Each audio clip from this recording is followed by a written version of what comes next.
Our first presentation will deal with the partnership between Delos and Humanity 2.0.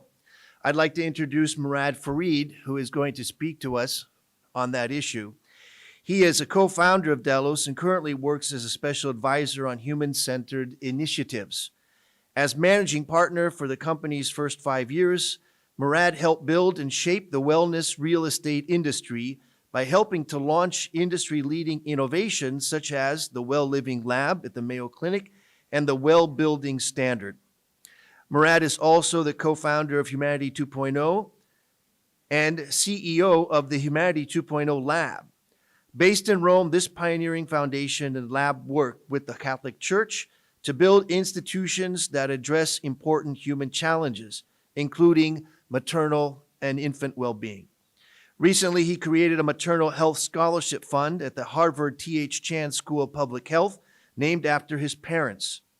Together, Delos and Humanity 2.0 are working on a white paper entitled Advancing Human Development Through Healthier Environments, a report on improving environmental and human health through science and technology. It's my honor to introduce Morad.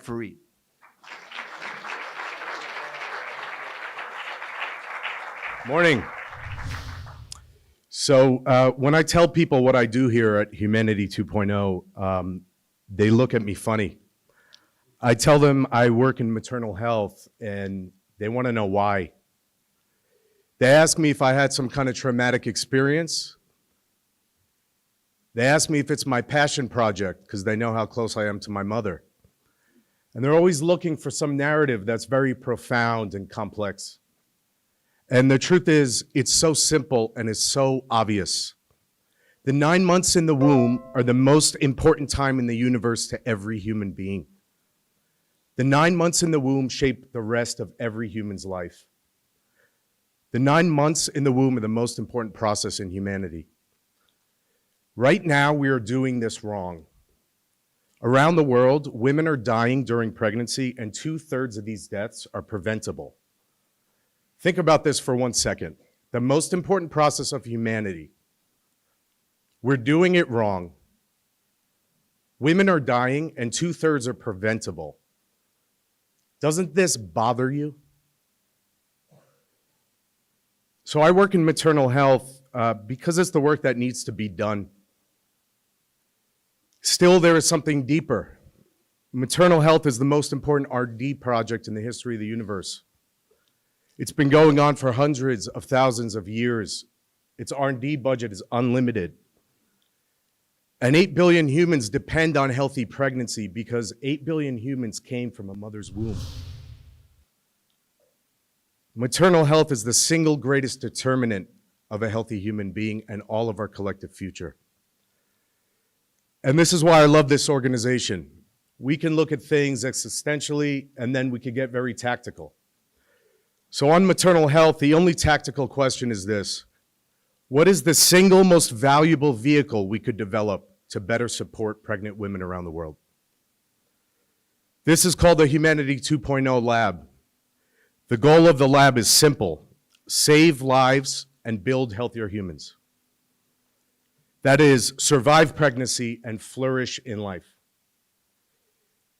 Before we get deeper into this, I'd like to introduce the leader of an organization that's been essential to our thinking. We've engaged 6 organizations to help us develop a white paper. The leader of one of these organizations, Michelle Williams, is the dean of the Harvard Chan School of Public Health. I must say, Michelle, your mind share and engagement has saved us about 10 years on this project, and we thank you very much for everything you've done. Thank you.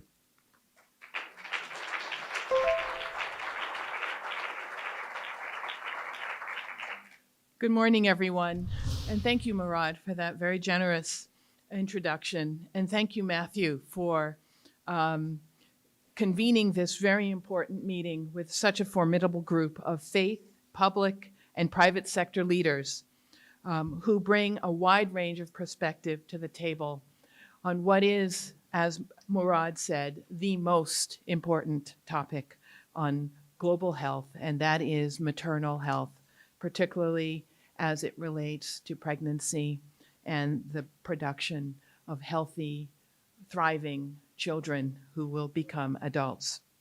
As Dean of the Harvard Chan School of Public Health, I believe that public health is always around us. Elements such as clean water, vaccinations, fresh air, the food we eat, are all critical to our ability to thrive and to reach our maximum human potential. Yet most of us take these things for granted. They, more or less, fade into the background. Of course, until there's a crisis. It's only then do we recognize the role of public health in our lives. And maternal mortality is nothing short of a crisis that is hiding in plain sight. That's true in the developing world, where 99% of maternal deaths occur. But it's also true in the most affluent countries in the world, especially the United States of America. It wasn't always this way. From 1955 to 1985, maternal mortality in the US decreased by 99%. A combination of new guidelines for delivery conditions and large-scale education efforts gave us one of the greatest public health victories of the 20th century. But around 1990, the maternal death toll began to climb again, and by 2013, rates more than doubled. Today, an appalling 700 women in the United States die each year from pregnancy or delivery complications, more than any other industrialized country in the world. And for every woman who dies in childbirth or in the postpartum period, there are 75 to 100 more women who suffer life-threatening medical complications. Unfortunately, but not unsurprisingly, the risk of such complications are largely defined by race. According to the World Health Organization, the odds of a Black woman surviving childbirth in the United States is one of the richest countries in the world, are comparable to those of women in Mexico or Uzbekistan, where significant proportions of the population lives in poverty. Black women die at a rate that ranges from 3 to 4 times that of their white counterparts. American Indian and Alaskan Native women also fare worse than their white counterparts, with approximately twice as many pregnancy-related deaths per 100,000 live births. The recent harrowing postpartum experiences of a prominent woman like tennis superstar Serena Williams has shed light on this issue. Following the birth of her daughter in September of 2018, Serena Williams experienced shortness of breath and a strong sense that something wasn't right. Her doctors, well-trained, well-intentioned providers, suggested that her pain medication must have caused her to be confused. But few people in the world knew their bodies better than a world-class athlete like Serena Williams, and she was certain something was wrong. And so she didn't back down. She raised her voice. She insisted on having a CT scan. And sure enough, that test revealed potentially life-threatening blood clots in her lungs. And the subsequent surgery found a hemorrhage at the site of her cesarean section incision. The ordeal left Serena Williams bedridden for the next 6 weeks. But if she hadn't been in the position to strongly advocate for herself, she might not have survived at all. Serena's story is a powerful example of how difficult it can be for women, and particularly mothers of color, to get the care they need, regardless of who they are. We have to reckon with the reality that discrimination on the basis of gender and on race within the healthcare system exists. Research shows a substantial number of healthcare workers exhibit, for example, racial bias in pain assessment and pain management, routinely dismissing Black women when they raise concerns over their health. But the inequities that affect maternal mortality rates begin long before an expectant mother goes into labor. There are access issues to prenatal care for sure. Women who don't have access to care are 3 to 4 times more likely to suffer a pregnancy-related death than women who do. And prenatal care access largely depends on where you live, what you look like, and your level of access to health information. About a quarter of US women do not receive prenatal care. That's 25% of US women do not receive prenatal care. And that includes a disproportionate number of African American women and Native Indian or Alaskan Native women at the rate of 32 and 41% respectively. Imagine that. A third to almost a half not receiving care for this demographic population. They also see far higher rates of non-communicable diseases like diabetes, anemia, cancer, and obesity. And all of these conditions can contribute to higher rates of complications in pregnancy and childbirth. Social determinants of health, unequal conditions in which we're living, where we work, play, contribute also to this disparity. One way is through chronic, unrelenting stress or toxic stress, like living paycheck to paycheck or amid urban and gun violence, which can lead to a wear and tear on our minds as well as on our bodies. Such stressors contribute to a cascade of adverse health outcomes, including heart disease, obesity, and stroke. 2 of my Harvard Chan colleagues, Kirsten Conan and Andrea Roberts, are looking at the connections between trauma and physical health. Using information, data collected from the Nurses' Health Study, which is a study of over 270,000 nurses followed for decades, have compared the rates of type 2 diabetes, cardiovascular disease, and obesity in women with and without post-traumatic stress disorder, or PTSD, if you will.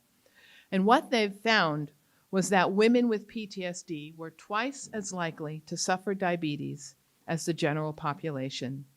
These women had a 50% higher likelihood of stroke or heart attack.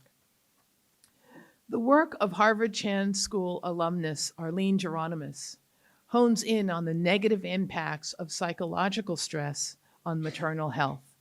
Her research has shown that stress hormones triggered by the flight or fight scenarios siphon off energy from other physical functions, including those that support a healthy pregnancy. To quote Arlene Geronimus, living under chronic stress is like facing tigers coming from several directions towards you every single day. She has coined a term for this corrosive damage, weathering. And what she's finding is that the damage only compounds as time goes on.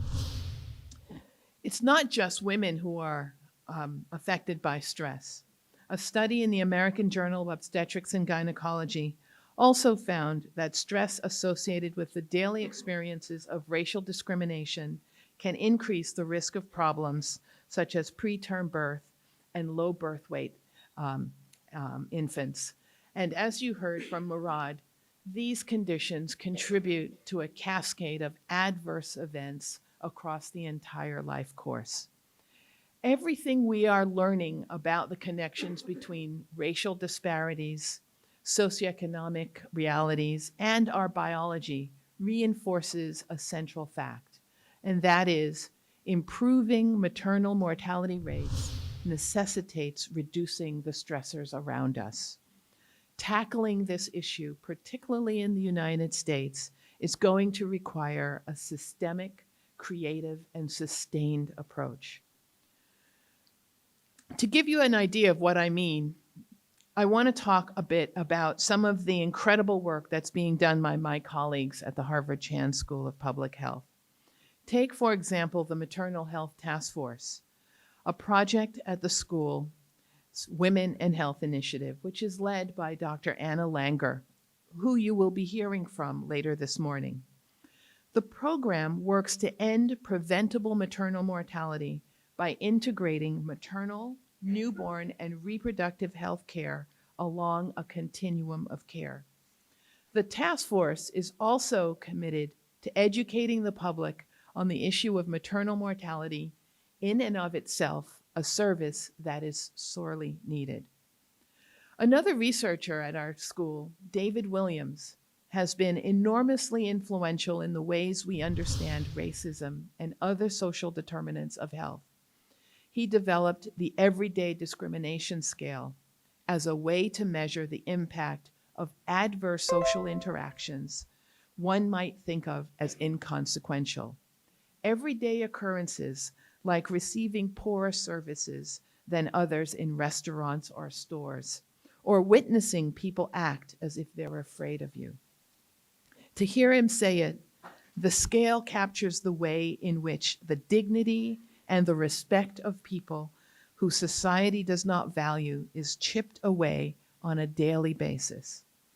His Everyday Discrimination Scale is a crucially important tool for collecting data for another very large and important study called the Black Women's Health Study. This study aims to understand the intangible effects of being a Black woman in America. The study chronicles conditions and experiences that might not necessarily touch other communities.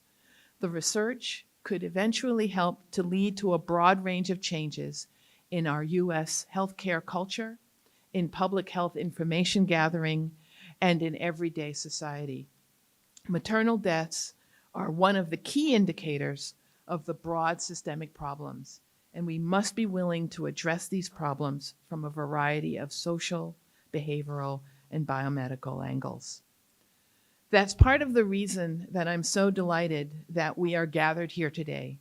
The Humanity 2.0 Lab is ambitious, it is visionary, and it is wide-ranging in scope, as it must be given the importance of the work and the complexity of the work.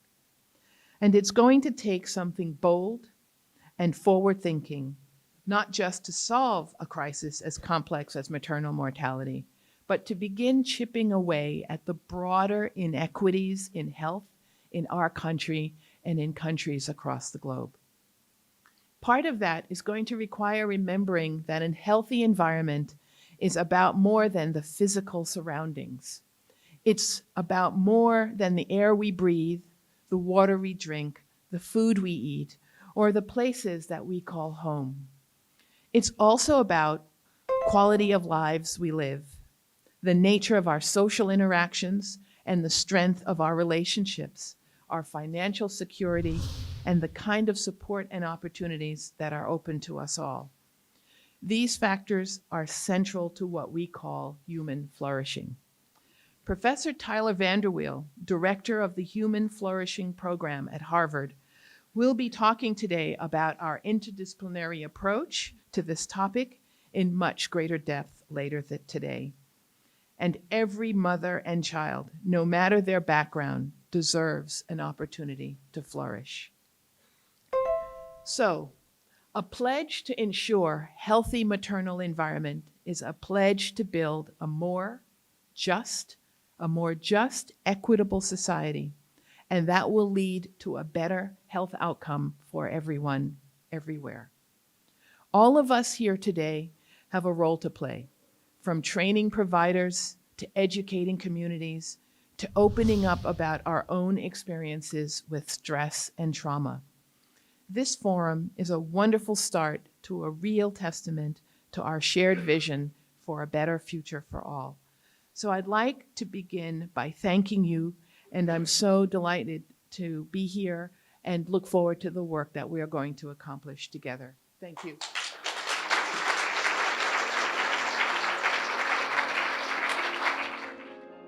The 2019 Humanity 2.0 Forum is brought to you by Cisco Systems, CSR solutions that are accelerating global problem solving in ways that have never been attempted before, to Ulala, providing mobile blockchain solutions for the unbanked, and to Pledge Camp, the next generation of crowdfunding. A special thanks to Tonico in Vatican City for hosting our program.